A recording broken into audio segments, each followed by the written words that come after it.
The tension in the Democratic Strategy Summit was already thick, but nobody expected what happened next. Kamala Harris, the Vice President of the United States and former California Senator, stood up from the panel table with fire in her eye. Across from her sat Jonathan Roumie, the rising star congressman from California, who had just challenged everything Harris believed about the future of the Democratic Party. Yet, Harris shouted, her voice echoing through the stunned conference room filled with Democratic donors, activists, and media. "Just get out of here right now." The room fell silent. Phones started recording. What Jonathan Roumie said next didn't just shock everyone in that room. It sent shockwaves across America and may have just redefined the entire Democratic Party forever. Before we dive into this explosive confrontation that everyone is talking about, hit that like button if you want to see more behind-the-scenes political drama. And don't forget to subscribe so you never miss these incredible moments that the mainstream media tries to hide. This wasn't just a disagreement between two prominent political figures.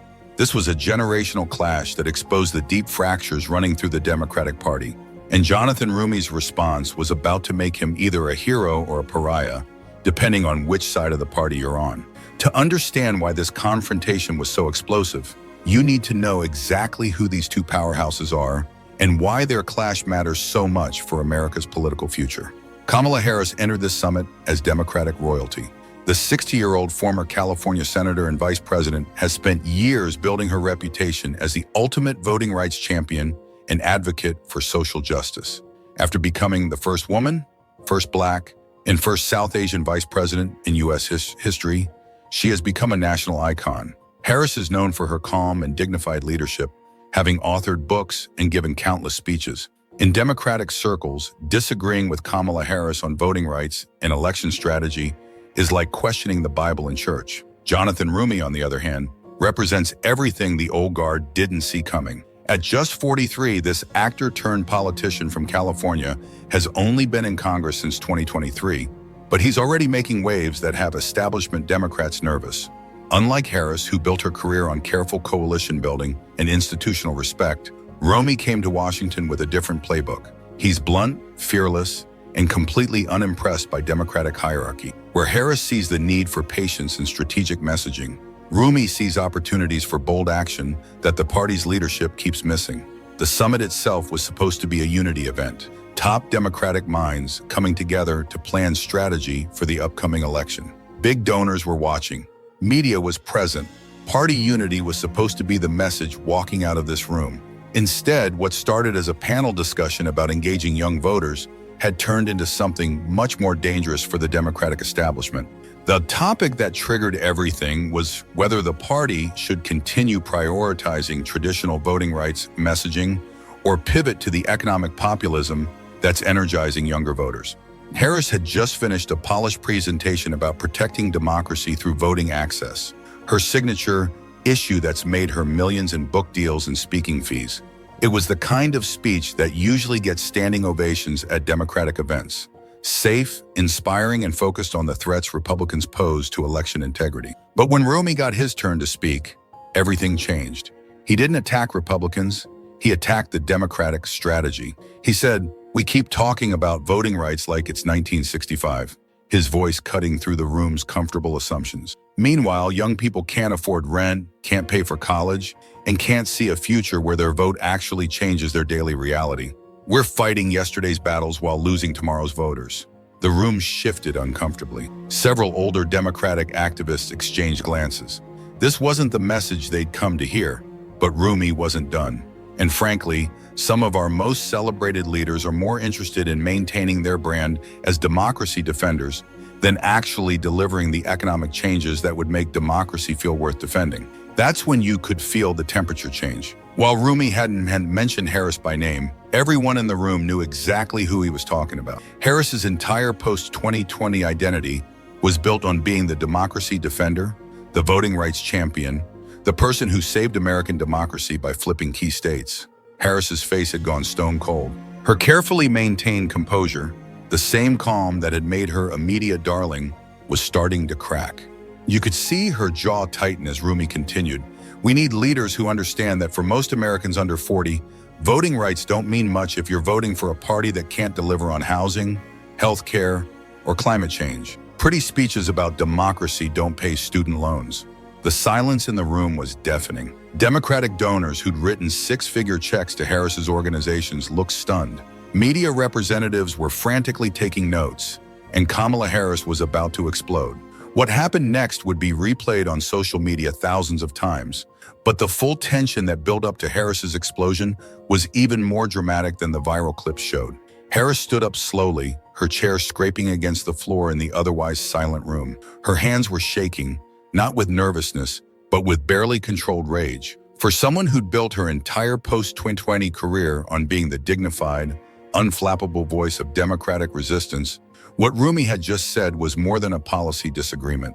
It was a direct attack on everything Harris had worked to build. "Congressman Roumie," Harris said, her voice low but audible throughout the room, "I think you fundamentally misunderstood what this summit is about and, frankly, what the Democratic Party stands for." The room was so quiet you could hear phones buzzing as people started texting frantically. Democratic strategist James Carville, sitting in the front row, looked like he was watching a car crash in slow motion. Several prominent donors shifted uncomfortably in their seats.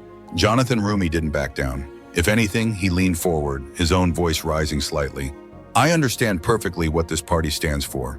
The question is whether what we stand for is actually working for the people we claim to represent." "You've been in Congress for barely 2 years," Harris shot back, her composure starting to slip. "I've been fighting for voting rights since before you even decided to run for office. I've delivered results. I've flipped states. I've built coalitions that actually win elections. And yet, here we are," Roumie replied, "losing young voters to apathy because we keep telling them their biggest problem is voter suppression instead of economic suppression." That hit differently. Several younger staffers in the room nodded slightly, which didn't go unnoticed by the older Democratic establishment figures. You could see the generational divide playing out in real time. Older Democrats looked horrified at Roumie's audacity. Younger ones looked like someone had finally said what they'd been thinking. Harris's voice got sharper. "So your solution is to abandon the fundamental fight for democracy, to give up on voting rights because it's not trendy enough for TikTok?" "My solution," Roumie said, standing up to match Harris's energy, "is to acknowledge that democracy isn't just about the right to vote. It's about whether that vote can actually change the material conditions of people's lives. And right now, for too many Americans, it can't." The moderator, a veteran Democratic consultant, tried to intervene. "Ladies, perhaps we could—" "No," Harris cut him off, her voice rising. "This is important, because what I'm hearing from the congressman is that the work I've done, the work that literally saved our democracy in 2020, doesn't matter because it doesn't fit into some new progressive purity test." Roumie's eyes flashed.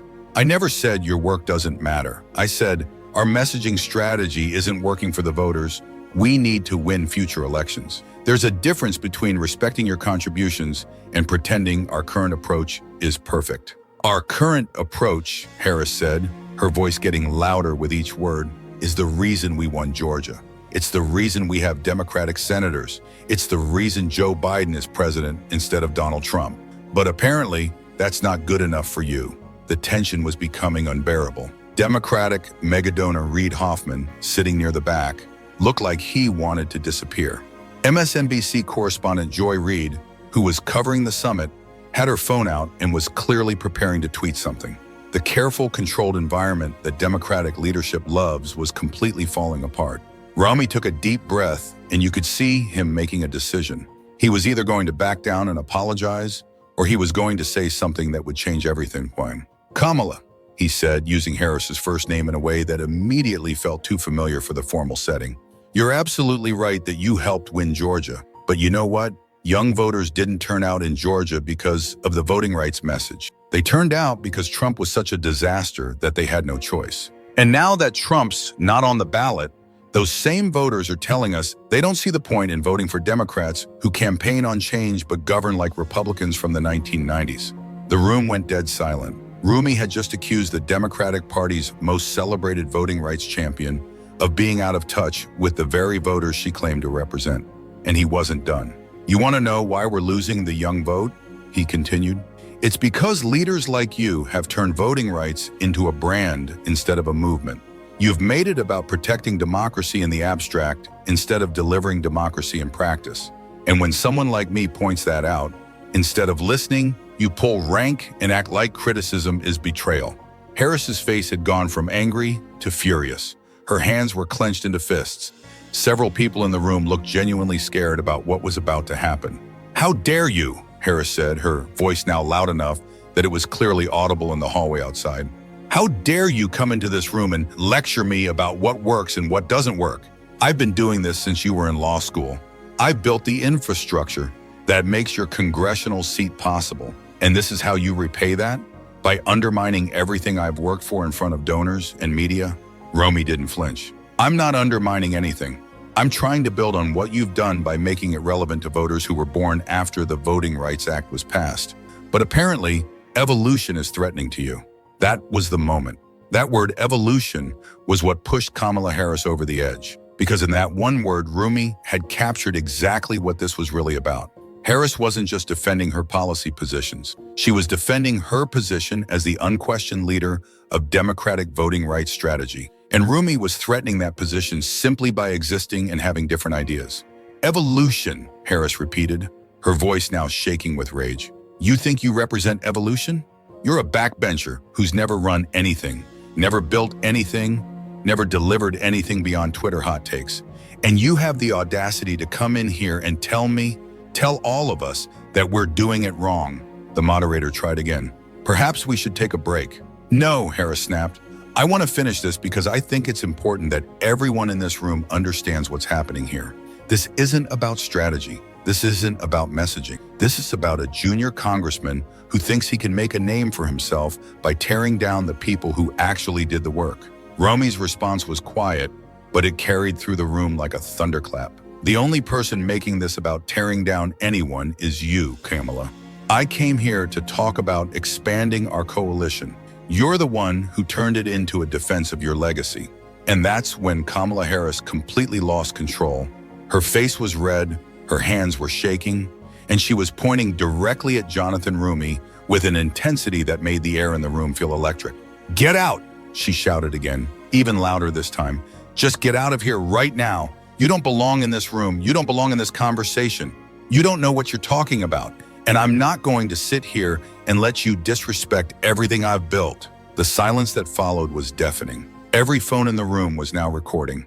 The carefully orchestrated summit that was supposed to project Democratic unity had just exploded in the most spectacular way possible. And all eyes were now on Jonathan Roumie. Roumie stood there for a moment, looking around the room at the shocked faces of Democratic donors, activists, and media representatives. You could see him processing what had just happened. One of the most powerful figures in the Democratic Party had just publicly lost control and was literally screaming at him to leave. Most politicians in that situation would have apologized, tried to de-escalate, maybe made some comment about respecting differences of opinion. That's what the Democratic establishment expected. That's what would have allowed everyone to pretend this was just a minor disagreement that got a little heated. But Jonathan Roumie wasn't like most politicians. He took a deep breath, looked directly at Kamala Harris, and said the words that would be replayed millions of times over the next 48 hours. No, just that one word, but the way he said it, calm, clear, and completely unintimidated, sent a shockwave through the room. "No," he repeated slightly louder, "I'm not getting out. I was invited to speak at this summit just like you were. I have just as much right to be here as anyone else. And if you can't handle someone disagreeing with your strategy without having a meltdown, maybe the problem isn't my idea. Maybe the problem is that you've surrounded yourself with so many yes people that you've forgotten how to have an actual debate." The room was so quiet that you could hear the air conditioning humming. Kamala Harris looked like she'd been slapped. She clearly expected Roumie to back down, apologize, and show the kind of deference that younger Democrats usually show to established leaders like her. Instead, Roumie kept talking. "You want to talk about respect, Kamala?" he said. "Let's talk about respect. I came here to have a conversation about how we can do better by the voters who are losing faith in our party instead of engaging with those ideas. You made this personal. You started lecturing me about my credentials instead of addressing my argument. And when I didn't back down, you started screaming at me to leave." Several people in the room were now openly staring at Harris, whose face had gone from red to pale. The confident, controlled persona that had made her into Democratic superstar was completely gone, replaced by someone who looked increasingly desperate and out of control. Roumie wasn't done. You know what that tells me? It tells me that deep down, you know I'm right. You know that our current strategy isn't working for young voters. You know that focusing on voting rights without delivering economic change is a losing proposition. But instead of acknowledging that, you'd rather attack the messenger. Harris started to interrupt, but Roumie held up his hand. "I'm not finished," he said with an authority that surprised everyone in the room, including himself. "You said I don't know what I'm talking about because I've only been in Congress for 2 years. But you know what I've learned in those 2 years? I've learned that our party has a serious problem with leaders who think their past accomplishments give them a permanent pass from criticism." The room was transfixed. This wasn't just a policy disagreement anymore. This was a complete inversion of the expected power dynamic. The established leader was melting down while the junior congressman was maintaining his composure and delivering devastating blows. "You helped flip Georgia, and that was important. But you know what else happened in Georgia? We barely held on to those Senate seats in 2020. We lost ground with young voters. We lost ground with working class voters. And instead of asking why that happened, you're in here defending the same strategies that are clearly not working anymore." Roumie walked closer to where Harris was standing, and you could see the older woman actually step back slightly. "You want to talk about building things?" Roumie continued. "Let me tell you what I've built. I've built relationships with young activists who are ready to give up on electoral politics because they don't think Democrats will ever actually fight for them. I've built connections with working families who are tired of hearing about democracy while their rent keeps going up and their wages stay flat. I've built a presence with voters who want us to stop talking about what Republicans are doing wrong and start talking about what we're going to do right." The moderator tried one more time to intervene. "Ladies, perhaps?" "No," Roumie said, not taking his eyes off Harris.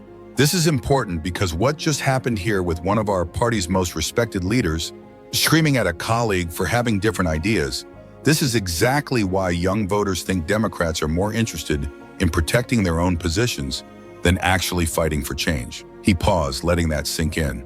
"Kamala, you asked me to get out, but I think the question this room should be asking is, when did the Democratic Party become a place where disagreement gets you shouted down instead of engaged with? When did we become so afraid of new ideas that we treat them as personal attacks?" Harris opened her mouth to respond, but no words came out. The first time in years, Kamala Harris, the woman who built her reputation on always having the perfect response, was speechless. Roumie looked around the room, making eye contact with donors, activists, and media representatives who were all staring at him in shock. "I came here today to talk about how we can expand our coalition and win more elections. I still want to have that conversation, but not with someone who thinks disagreement is betrayal and criticism is disrespect. If you want to have an actual debate about strategy, I'm here.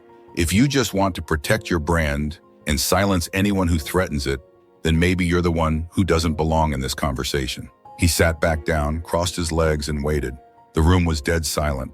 All eyes were on Kamala Harris, who was still standing there looking like she'd been hit by a truck. The woman who had spent years being celebrated as the calm, dignified voice of Democratic resistance had just been completely dismantled by someone half her age with twice her composure. Finally, Harris managed to speak. "I think we should take a break," she said quietly, her voice barely audible. But Roumie shook his head. "I don't need a break, Kamala. I need an answer. Are you going to engage with the substance of what I'm saying? Or are you going to keep making this about personalities and rank and who deserves to be heard?"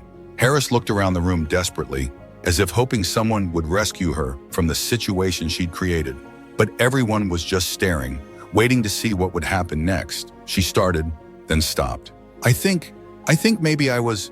She couldn't finish the sentence, couldn't bring herself to admit what everyone in the room had just witnessed. Instead, she sat down heavily in her chair and stared at the table. The most powerful moment came when Roumie leaned forward slightly and said in a voice that was firm but not unkind, "Kamala, I didn't come here to embarrass you or diminish your accomplishment.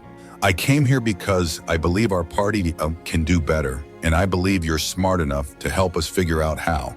But that conversation can't happen if you see every new idea as a threat to your legacy instead of an opportunity to build on it." The room stayed silent for what felt like hours, but was probably only about 30 seconds. Finally, James Carville stood up and started clapping slowly.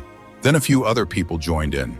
Not enthusiastic applause, but the kind of recognition you give when someone has just done something that took courage. Kamala Harris never responded. She sat there in silence until the moderator officially called for a break, then left the room without speaking to anyone. But Jonathan Roumie's words were already spreading across social media, and America was about to have a very different conversation about the future of the Democratic Party. The footage hit social media before Kamala Harris had even left the building. Within 30 minutes of the confrontation, Roumie versus Harris was trending on Twitter. The video of Harris screaming, "Get out!" followed by Roumie's calm, devastating response, was being shared thousands of times per minute. But this wasn't just another viral political moment. This was something that exposed deep fractures in the Democratic Party that most Americans had never seen before. The immediate reaction split along exactly the lines you'd expect, but with some surprising twists. Democratic leaders were clearly rattled. Nancy Pelosi's office issued a carefully worded statement about respectful dialogue and learning from different perspectives that managed to avoid taking sides while subtly suggesting that Roumie had been disrespectful. Chuck Schumer declined to comment entirely, which in Washington speaks volumes. But the most telling response came from the Congressional Black Caucus, where Roumie serves. Instead of the unified support for Harris that everyone expected, there was notable silence. Several CBC members privately told reporters that while they respected Harris's contributions, they thought Roumie had raised valid points about messaging strategy. Representative Ayanna Pressley finally broke the silence with a tweet that said, "Healthy debate makes our party strong. We need room for different voices and different approaches if we want to win." It was diplomatic, but the fact that she didn't explicitly support Harris spoke volumes. Young progressive activists absolutely erupted in support of Roumie. Alexandria Ocasio-Cortez tweeted, "This is what accountability looks like. No one's legacy should shield them from legitimate criticism about strategy and effectiveness." But it went far beyond AOC. Justice Democrats, the organization that helped elect progressive candidates, issued a statement calling Roumie's response exactly the kind of courageous leadership our party needs. The Democratic Socialists of America went further, using the moment to argue that establishment Democrats like Harris represent a politics of performance that prioritizes individual brands over collective action. The progressive podcast ecosystem went wild. Pod Save America dedicated an entire emergency episode to the confrontation with Jon Favreau, arguing that while Harris deserved respect, Roumie had raised essential questions about Democratic strategy. Chapo Trap House was less diplomatic, calling Harris's meltdown the sound of a consulting class that knows it's losing relevance. MSNBC initially tried to frame it as a misunderstanding and brought on several Harris allies to defend her record. But when they brought on political analyst Cornell Belcher to discuss the implications, he surprised everyone by saying, "Look, Kamala Harris is a hero of mine." But Jonathan Roumie raised legitimate points about our messaging that we ignore at our own peril. CNN took a different approach, focusing on the generational divide the confrontation represented. Anderson Cooper's panel included both Democratic strategists and younger activists. And the discussion got heated when longtime Democratic consultant Paul Begala dismissed Roumie's approach as naive and was immediately pushed back on by activist Addie Barker, who argued that establishment Democrats, like Harris, had become more invested in protecting their own influence than adapting to changing political realities. Fox News predictably had a field day with Democratic infighting, but they made the mistake of trying to paint Roumie as the villain. Their coverage backfired when several prominent conservatives actually praised Roumie for standing up to establishment bullying, recognizing that his critique of Democratic messaging could potentially help Republicans by dividing their opposition. Perhaps the most significant reaction came from the Democratic donor community, many of whom had been present at the summit. Reid Hoffman, the LinkedIn founder, who's one of the party's biggest donors, issued a public statement that was carefully neutral but telling. The Democratic Party's strength has always been its ability to evolve and incorporate new voices. We need leaders who can engage with criticism constructively. But privately, several major donors were reportedly disturbed by Harris's reaction. One mega donor told Politico anonymously, "I've given millions to Kamala's organizations because I believe in her work. But watching her completely lose control like that, it makes you wonder if she's still the right messenger for the fights ahead."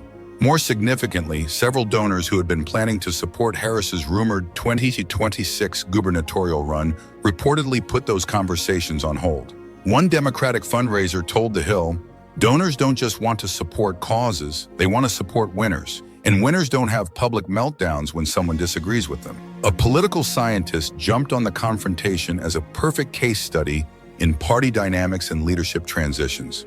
Melanie Price from Prairie View and University published a widely shared analysis arguing that the confrontation represented a generational changing of the guard that many establishment Democrats aren't prepared for. She wrote, "Roumie's response demonstrated exactly the kind of unflappable leadership that younger voters are looking for."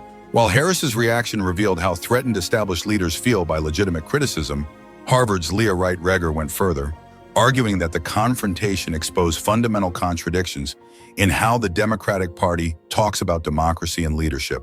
In a Washington Post op-ed, she wrote, "How can we lecture Republicans about threats to democracy while our own leaders try to silence dissent within their own party?" Perhaps the most significant impact was how the confrontation crystallized generational differences within the Democratic Party. Polling conducted in the week following the incident showed a stark age divide in how Democrats viewed the confrontation. Among Democrats over 50, 62% said Roumie had been disrespectful to Harris. But among Democrats under 71% said Roumie had appropriately challenged Harris's approach. More telling was the response to the question of who had won the confrontation. Older Democrats were split, with many refusing to characterize it as a win or loss. But younger Democrats overwhelmingly said Roumie had prevailed, with many using words like destroyed, demolished, and exposed to describe what had happened. The age divide extended to Democratic activists and operatives as well. Older Democratic hands largely rallied around Harris, arguing that Roumie had violated unwritten rules about how party disagreements should be handled. But younger activists and staffers were energized by Roumie's refusal to back down. One 26-year-old Democratic staffer told The Atlantic, "This is exactly what I've been waiting for. Someone finally stood up to the consultant class and said what we've all been thinking, that their strategies aren't working and their egos are getting in the way of progress." Beyond the personal drama, the confrontation sparked a broader debate about Democratic messaging and strategy that had been simmering for years. Roumie's central argument that Democrats needed to focus more on economic populism and less on abstract democracy messaging gained significant traction in the aftermath. Several Democratic senators, including Sherrod Brown and John Tester, publicly agreed that the party needed to do better on kitchen table issues while still protecting voting rights. The Working Families Party issued a statement arguing that Roumie had perfectly articulated why Democrats keep losing working-class voters. "We talk about protecting democracy while ignoring the economic forces that make democracy feel irrelevant to people's daily lives." But establishment Democrats pushed back hard. Third Way, the centrist Democratic think tank, published a report arguing that voting rights messaging had been crucial to Democratic victories in 2022. For nearly a week after the confrontation, Kamala Harris stayed completely silent. No social media posts, no statements, no public appearances. Her allies tried to spin this as taking time to reflect, but it was clearly damage control. When she finally reemerged, it was with a carefully crafted statement posted to her social media accounts. "I want to apologize for my reaction at last week's summit. While I strongly believe in the work we've done on voting rights, I should have engaged more constructively with Congressman Roumie's perspective. Our party is strongest when we can have passionate but respectful debates about strategy." But the statement felt forced and late. By the time she posted it, the narrative had already solidified around Roumie as the calm, principled leader, and Harris as someone who couldn't handle criticism. Harris tried to rehabilitate her image with a series of interviews, but they only made things worse. She seemed defensive and kept returning to her past accomplishments instead of addressing Roumie's substantive critiques. On CNN, she made the mistake of saying that junior members need to understand there are proper channels for raising concerns, which immediately went viral as evidence that she still didn't understand why her initial reaction had been so problematic. While Harris struggled to recover, Jonathan Roumie found himself suddenly elevated to national prominence in a way that usually takes decades to achieve. Progressive groups started courting him for endorsements and speaking engagements. Labor unions, impressed by his focus on economic issues, began reaching out about partnerships. Young activist organizations that had never heard of him before the confrontation started inviting him to their events. More significantly, Democratic leadership began taking him seriously in a way they never had before. Nancy Pelosi's office quietly reached out to arrange a meeting. Chuck Schumer started including him in strategy discussions about upcoming legislation. The transformation was remarkable. In the span of 2 weeks, Roumie went from being a relatively unknown freshman congressman to being discussed as a potential presidential candidate. Political analysts began comparing the confrontation to other moments that had shifted party dynamics. AOC's upset victory over Joe Crowley in 2018, Obama's keynote speech at the 2004 Democratic Convention, even Ronald Reagan's 1976 challenge to Gerald Ford. The comparison that seemed most apt was to the 1988 Democratic Convention, when a young Bill Clinton's keynote speech was initially seen as a disaster, but ultimately launched him toward the presidency. Roumie's confrontation with Harris had similarly revealed someone with the kind of unflappable presence under pressure that presidential campaigns require, but the broader implications went beyond individual careers. The confrontation had exposed how unprepared many established Democratic leaders were for internal criticism, and how hungry younger activists were for leaders who would challenge party orthodoxy. Democratic pollster Cornell Belcher summed it up in a memo that circulated widely among party insiders. The Harris-Roumie confrontation revealed a fundamental tension in our party between those who want to preserve existing power structures and those who want to transform. How we resolve that tension will determine whether we're competitive in future elections. Jonathan Roumie announced that he would be partnering with several progressive organizations to launch a new initiative focused on economic democracy, connecting voting rights to economic justice in exactly the way he had argued for at the summit. One of the first major donors to the initiative was Reid Hoffman, the same mega donor who had been present at the original confrontation. In a statement, he said, "Congressman Roumie demonstrated exactly the kind of principled leadership our democracy needs. His vision for connecting voting rights to economic opportunity represents the future of progressive politics." The message was clear. The donor class was already moving on from Kamala Harris and betting on Jonathan Roumie as the next generation of Democratic leadership. And with that, the transformation was complete. A confrontation that began with Kamala Harris screaming, "Get out!" had ended with Jonathan Roumie becoming one of the most sought-after voices in Democratic politics. The question now wasn't whether Roumie had won the confrontation. It was whether the Democratic Party was ready for the kind of leadership he represented. Based on the reaction to his calm, devastating response to Harris's meltdown, the answer seemed to be yes. As this story continues to unfold, one thing is clear. American politics has a new star, and his name is Jonathan Roumie. His refusal to back down when confronted by one of the Democratic Party's most powerful figures didn't just win him that moment. It announced the arrival of a new generation of leaders who won't be intimidated by establishment hierarchy. What do you think? Was Jonathan Roumie right to challenge Kamala Harris's approach? Or did he cross a line by refusing to back down? Drop your thoughts in the comments below, and don't forget to subscribe for more exclusive political analysis that you won't find anywhere else.